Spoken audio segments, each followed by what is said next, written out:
Halo teman-teman, perkenalkan saya Cahaya Rengtalang Banua, Unit Kerja Bapeda Kabupaten Nias Barat. Dalam video ini kita akan membahas mengenai etika publik dan komitmen mutu menggunakan mind mapping. Pertama, mind mapping etika publik. Mind mapping etika publik. Etika publik adalah refleksi atas baik atau buruk, benar atau salah yang harus dilakukan, atau bagaimana melakukan yang baik atau benar. Sedangkan moral mengacu pada kewajiban untuk melakukan yang baik atau apa yang seharusnya dilakukan.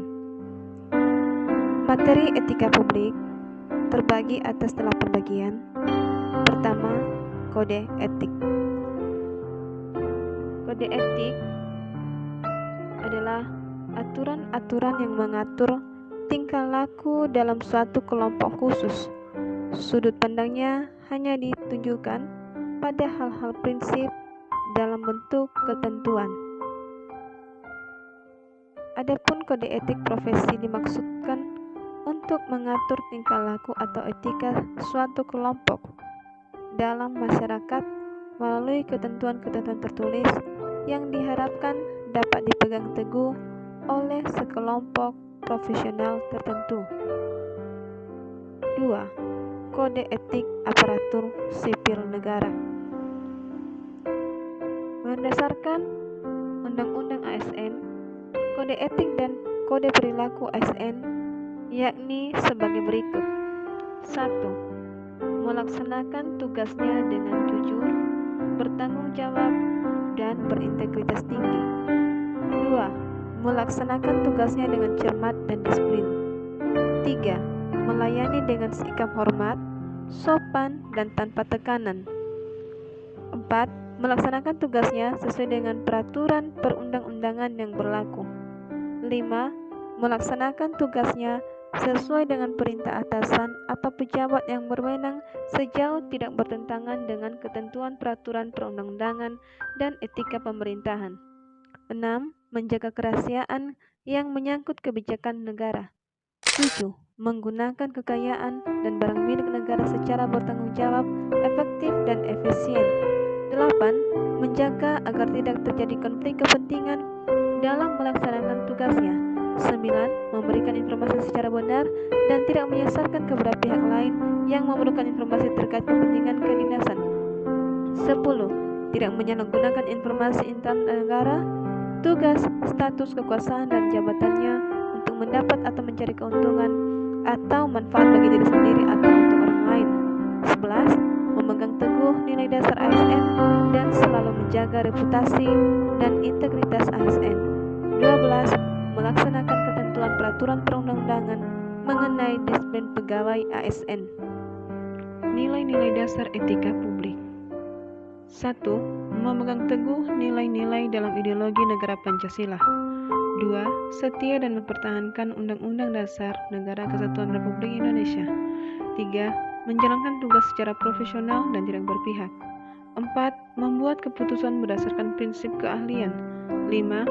Menciptakan lingkungan kerja yang non-diskriminatif. 4. Memelihara dan menjunjung tinggi standar etika luhur. 7. Mempertanggungjawabkan tindakan dan kinerjanya kepada publik. 8. Memiliki kemampuan dalam melaksanakan kebijakan dan program pemerintah. 9. Memberikan layanan kepada publik secara jujur, tanggap, cepat, tepat, akurat, berdaya guna, berhasil guna, dan santun. 10. Mengutamakan kepemimpinan berkualitas tinggi. Dan 11. Menghargai komunikasi, konsultasi, dan kerjasama. Lingkup etika publik. Ada 3 fokus utama dalam pelayanan publik. Pertama, pelayanan publik yang berkualitas dan relevan. 2. Sisi dimensi reflektif. 3. Modalitas etika. Modalitas etika menjembatani antara norma moral dan tindakan faktual. Ada 3 dimensi etika publik. 1. Dimensi kualitas pelayanan publik. 2. Dimensi modalitas. Dan 3. dimensi tindakan integritas publik, tuntutan etika publik dan kompetensi. Pelayanan publik yang profesional membutuhkan tidak hanya kompetensi teknik dan leadership, namun juga kompetensi etika. Dengan adanya kompetensi etika, pejabat diharapkan lebih peka, peduli, dan tidak diskriminatif, terutama pada masyarakat kalangan bawah. Perilaku pejabat publik, yakni adanya perubahan mindset. Perubahan mindset ini merupakan reformasi birokrasi yang paling penting. Setidaknya mencakup 3 aspek penting, yakni pertama, berubah dari penguasa menjadi pelayan. Kedua, merubah dari wewenang menjadi peranan. Ketiga, menyadari bahwa jabatan publik adalah amanah yang harus dipertanggungjawabkan bukan hanya di dunia tapi juga di akhirat. Semua pemimpin harus mempertanggungjawabkan kepemimpinannya di hadapan Tuhan yang Maha Kuasa. Demikian pemaparan untuk mind-mapping etika publik. 2. Mind-mapping komitmen mutu. Komitmen mutu adalah janji pada diri kita sendiri atau pada orang lain yang tercermin dalam tindakan kita untuk menjaga mutu kinerja pegawai. Komitmen mutu merupakan pelaksanaan pelayanan publik dengan berorientasi pada kualitas hasil, dipersepsikan oleh individu terhadap produk jasa berupa ukuran baik atau buruk. Pada mind-mapping komitmen mutu, kita akan mempelajari 2 modul, yaitu modul yang pertama, efektif, efisiensi, inovatif, dan mutu penyelenggaraan pemerintahan. Modul kedua, tentang aktualisasi, inovasi, dan komitmen mutu.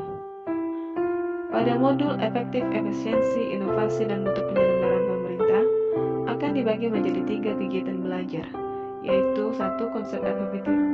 Konsep efektivitas, efisiensi, inovasi, dan mutu. 2. Nilai-nilai dasar orientasi mutu. Dan 3. Pendekatan inovatif dalam penyelenggaraan pemerintahan. Pada kegiatan belajar efektif, efisiensi, inovasi, dan mutu, kita akan belajar tentang konsep efektivitas dan efisiensi, konsep inovasi, serta konsep dasar dan pengertian mutu. Pada kegiatan belajar nilai-nilai dasar orientasi mutu, kita akan membahas tentang manajemen mutu, beberapa teknik metode perbaikan mutu, nilai-nilai dasar orientasi mutu, dan implementasi mutu dalam pelayanan publik. Pada kegiatan belajar pendekatan inovatif dalam penyelenggaraan pemerintahan, kita akan mempelajari tentang pendekatan inovatif dalam penyelenggaraan pemerintahan dan peningkatan produktivitas aparatur.